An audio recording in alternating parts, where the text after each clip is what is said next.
Samuel Eto'o, el hombre que quería correr como un negro para vivir como un blanco, de repente se ha convertido, como los blancos Franz Beckenbauer o Michel Platini, en otra leyenda del fútbol manchada por sucios escándalos de corrupción. Para el que le haya visto recientemente en partidos de futbolistas retirados luciendo una barriga prominente al más puro estilo Ronaldo Fenómeno, quizá no le haya sorprendido esta transformación.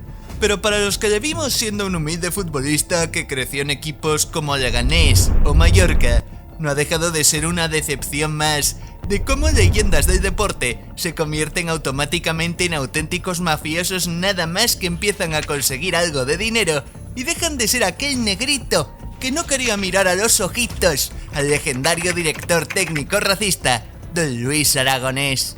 Y es que en 2022 descubrimos que el máximo goleador de la historia de la Copa África de Naciones era ya un delincuente desde su época de esplendor como futbolista en el Fútbol Club Barcelona. Entre 2006 y 2009, mientras marcaba goles aplaudidos por el vicepresidente de los árbitros José María Enríquez Negreira, Samuel Eto'o cometió hasta 4 fraudes fiscales a la Hacienda española de casi 4 millones de euros con impuestos de sus derechos de imagen. No fue hasta 15 años después, ya ve lo rápida que es la justicia española, cuando Eto'o fue juzgado y condenado a 22 meses de prisión y a pagar una indemnización equivalente al dinero defraudado. Sin embargo, Eto'o seguía justificando su corrupción diciendo que era culpa de su padre, al mismo tiempo su representante, que era el que le decía lo que tenía que hacer cuando era tan solo un niño. Un niño de casi 30 años y que ya inhalaba amoníaco para mejorar su rendimiento en las canchas, como fue pillado mientras jugaba para Chelsea y que siempre vivió rodeado de dopados, como Fernando Correa en Mallorca, Leo Messi en Barcelona o el también inhalador de Vicks Vaporub, Patrick Vieira en el Inter. No fue el único problema legal que tuvo en España. En febrero de 2022, el procreador Eto'o fue condenado a reconocer como su hija a Erika do Rosario Nieves después de varias disputas y pleitos. Exactamente lo mismo que le había pasado con otra hija, Ani Eto'o Barranca, a la que había tenido en una relación extramatrimonial en Italia. El picaflor camerunés, en su época de niño defraudador, también era un picha brava capaz de dar amor a cualquier mujer sin la protección necesaria y generándole problemas económicos 20 años después. Y es que Erika, de 24 años de edad, incluso llegó a pedir cárcel para Eto'o en 2023 por el impago de más de 5 años de la pensión de alimentos, es decir, por 90.000 euros que le debía. En 2015 le había pasado ya con su otra hija, Annie, cuando fue condenado en Italia a 3 meses de prisión y a pasar decenas de miles de euros a su pequeña querubina.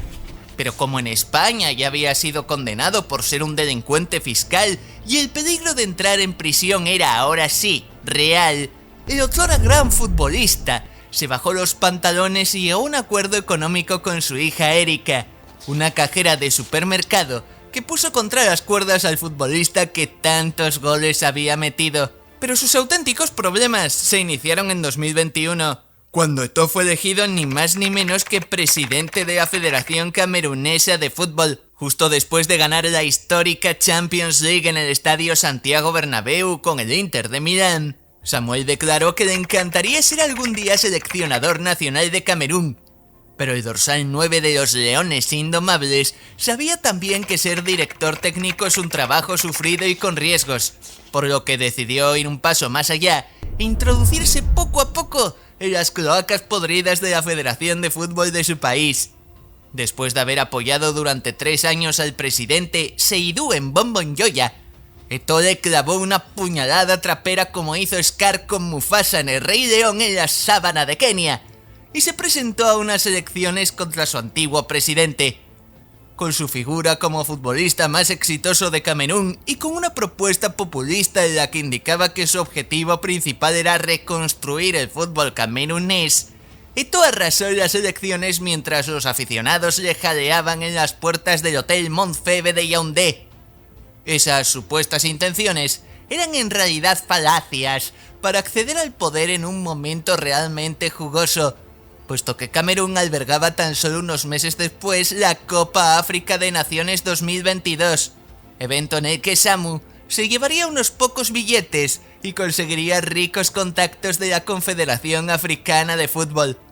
De hecho, allí ya tuvo su primera gran polémica cuando Camerún ganó 2-1 al humilde equipo de las Islas Comoras en los octavos de final, puesto que mientras los Leones Indomables contaban con toda su plantilla, el equipo de las Comoras tuvo hasta 12 positivos por coronavirus en las pruebas realizadas en Camerún. Es decir, media plantilla que no podía jugar, y aún así se celebró el partido. Poco después, Eto'o intentó copiar a Carlos Saúl Menem y aumentar su mandato de los 4 años elegidos a 7, simplemente porque le dio la gana. No lo logró porque Gianni Infantino no quiso, posiblemente porque otros presidentes hicieran lo mismo.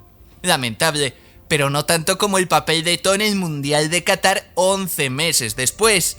Primero metiéndose en decisiones del entrenador, su amigo y ex compañero Rigobert Song.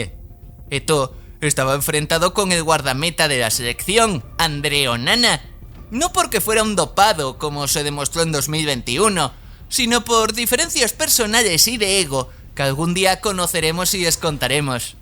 Rigobert Song decidió entonces ponerse de parte de su jefe Eto'o y expulsar de la concentración a la estrella del equipo camerunés. Totalmente insólito. Pero no se quedó ahí, puesto que no tuvo problema alguno en agredir con una patada en la cabeza a Sadouni SM, youtuber argelino, a la salida del partido en el que Camerún perdió 4-1 contra Brasil en ese bochornoso evento catarí. El motivo es que el youtuber le preguntó por Bakary Gassama, árbitro del polémico partido Camerún-Argelia de la repesca para acceder al Mundial de Qatar. Allí, el árbitro gambiano anuló 2 goles absolutamente escandalosos a los argelinos que significaron la clasificación del equipo camerunés. Podríamos pensar que es una casualidad, pero viendo el último escándalo de Eto'o, no nos extraña que el youtuber Sadouni SM estuviese ofendido por aquella polémica designación arbitral. Y es que según el ex vicepresidente de la FECAFOOT, Henry Nyala Kwan Jr., Eto'o es un corrupto y mafioso de proporciones bíblicas. En declaraciones al diario The Athletic, Nyala Kwan aseguró que su propio equipo, el Nyala Kwan Sports Academy, sufrió un robo histórico contra el Kumba City FC de la tercera división de la liga camerunesa. Según Nyala Kwan, Eto'o actuó de manera vengativa contra él y a favor de uno de sus más íntimos colaboradores, Valentin Quain, apodado Bob Didi, quien a su vez también es el propietario del Victoria United, equipo al que le interesaba la derrota del Nyala Kwan Sports Academy para poder subir de división. En el partido contra Kumba City, el Nyala Kwan sufrió hasta 5 tarjetas rojas y le pitaron 2 polémicos penaltis, perdiendo el partido por 3-1. Nyala Kwan aportó una grabación en la que Eto'o le asegura al propietario del Victoria United que si quisiera podría suspender a un árbitro si fuera necesario y que haría todo lo posible para que su equipo ascendiera de división. El Victoria United de Bob Didi lo logró después de vencer en un sorprendente rush final 11 de sus 17 últimos partidos después de un inicio de liga patético. Por si fuera poco, la selección nacional de Camerún convocaba al joven de 17 años Wilfred Nathan Douala, un jugador totalmente desconocido y lejos del primer nivel, pero que había pasado por su academia de futbolistas y además pertenecía al Victoria United de su amigo Bob Didi. No nos extraña, si puede expulsar a Onana, ¿por qué no va a seleccionar a dedo al jugador que le dé la gana? Especialmente si es del equipo de un amigo mafioso. Al final, el sueño de Eto'o de ser seleccionador se hizo realidad. De hecho, la convocatoria a última hora de Onana para la Copa de África 2024 se dio porque lo dijo el propio presidente Eto'o. Como dicen, si no estás con él, estás contra él. Que se lo pregunten si no a la FIFA, que no tardó ni 10 días en suspender al presidente de la Federación Española de Fútbol, Luis Rubiales, por dar un beso a la jugadora Jenny Hermoso. Sin embargo, para los sobornos, las coacciones, la elección a dedo de árbitros, la publicidad de casas de apuestas patrocinadas por Eto'o que están prohibidas para los presidentes de las federaciones o los delitos fiscales que le convierten en un criminal, Gianni Infantino tarda bastante más en decidirse. Al final, Samu, Sí que has vivido como un blanco.